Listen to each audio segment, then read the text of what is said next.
Lámpara es tu palabra para mis pasos. Encuentro con la Biblia.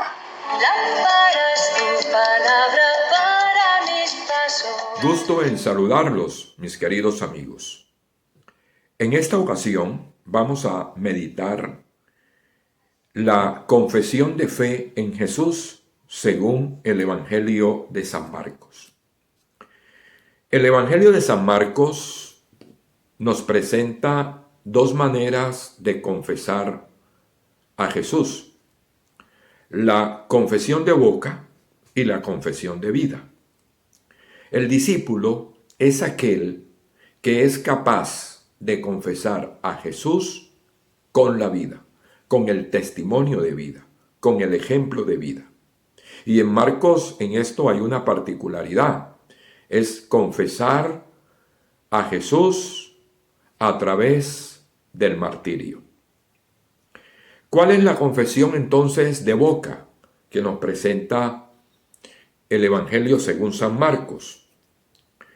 En esta confesión de boca podemos nosotros encontrar que Jesús manda callar a tres personajes. El primer personaje son los demonios. Si nosotros leemos, por ejemplo, capítulo 1, versículos del 23 al 25, según San Marcos, vamos a encontrar que los demonios sabían quién era Jesús. En la sinagoga de Cafarnaúm había un hombre con espíritu impuro que se puso a gritar: ¿qué tenemos nosotros que ver contigo, Jesús de Nazaret? ¿Has venido a destruirnos? Sé quién eres, el Santo de Dios. Jesús reprende al demonio y le ordena: cállate y sal de ese hombre. ¿Por qué Jesús manda callar a los demonios? Es porque los demonios dicen, en este caso, están diciendo la verdad. Tú eres el Santo de Dios. Tú eres el Santo de Dios.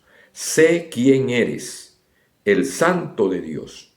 Están manifestando, están expresando que Jesús es el Hijo de Dios. En el capítulo 3, versículo 11 y 12. Pero aunque ellos están diciendo la verdad, no siguen a Jesús. Es una confesión de fe de boca. Su doctrina es correcta, pero su vida es la de un demonio. Habla una cosa, pero viven de otra manera. Por eso Jesús los calla. Hasta el diablo puede enseñarnos teología. El diablo puede ser un catequista. El diablo puede ser un pastor. El diablo puede ser un sacerdote. Claro que sí. Ellos están diciendo lo correcto. Pero el problema no es lo que hablan, el problema es su vida. Jesús manda callar a los demonios porque la verdadera confesión de fe no es la que se hace con la boca, porque la boca puede decir cualquier cosa. Lo importante es confesar a Jesús con la vida, el testimonio de vida. El demonio confesaba con la boca, pero seguía siendo demonio. Miremos, por ejemplo, Mateo, capítulo 7, versículo 21. No todo el que diga Señor, Señor, entrará en el reino de los cielos, sino el que hace la voluntad de mi Padre. Hacer. Confesar a Jesús con la vida. Los demonios confesaron a Jesús con la boca. tú eres el Hijo de Dios, tú eres el Santo. Pero seguían siendo demonios. El segundo personaje que Jesús manda callar, además de los demonios, son los sanados de milagros.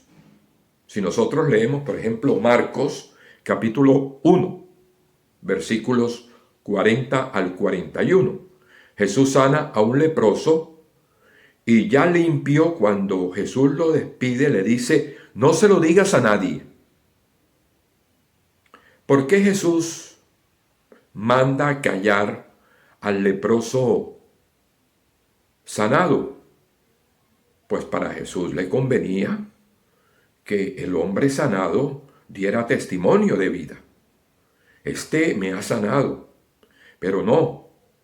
Jesús lo manda callar, porque una tentación de la gente era el milagrenismo. Es decir, quedarse con el Jesús milagrero. Como se dice por ahí, lo que importa no son los milagros del Señor, sino el Señor de los milagros.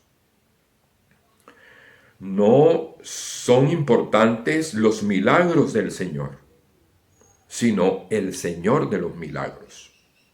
Hay gente que cree solamente porque ven milagros, pero dichosos los que creen sin ver milagros. Jesús no vino solo a curarme una parte de mi cuerpo, mi ojo, mi mano, mis piernas, no. Él vino a sanarnos totalmente, a cambiarnos todo, a cambiar mi vida por completo. Los milagros son válidos. No estoy diciendo que los milagros sean malos. No estoy diciendo eso. Los milagros son signos del reino de Dios. Son signos de que la presencia del reino está entre nosotros. Pero debemos trascender, no quedarnos únicamente en el milagro, ni poner toda nuestra fe solo en los milagros. Los milagros son importantes, pero hay algo más. Hay algo más. No podemos quedarnos solo en el milagro. ¿Por qué? Porque hay gente que si no ve milagros, dejan de creer. Recuerden lo que dice el profeta Habacuc en el capítulo 3, al final ya de su libro. Capítulo 3, versículos 17 y 18, dice, aunque la higuera no eche sus brotes y no den frutos las parras, aunque fracase la cosecha del olivo y no produzcan nada los campos, aunque no haya ovejas en el corral y desaparezca el ganado del establo, yo me alegraré en el Señor. Tendré mi gozo en Dios, mi Salvador. El Señor es mi fuerza.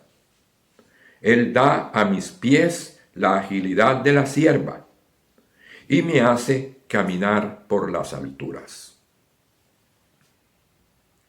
No se trata entonces en quedarnos con un Jesús milagrero, con un Dios de supermercado.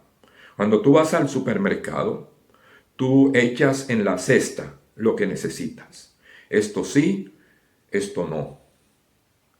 Nuestro Dios no es un Dios supermercado, que yo tomo de Él lo que necesito y lo que no necesito de Él lo desecho.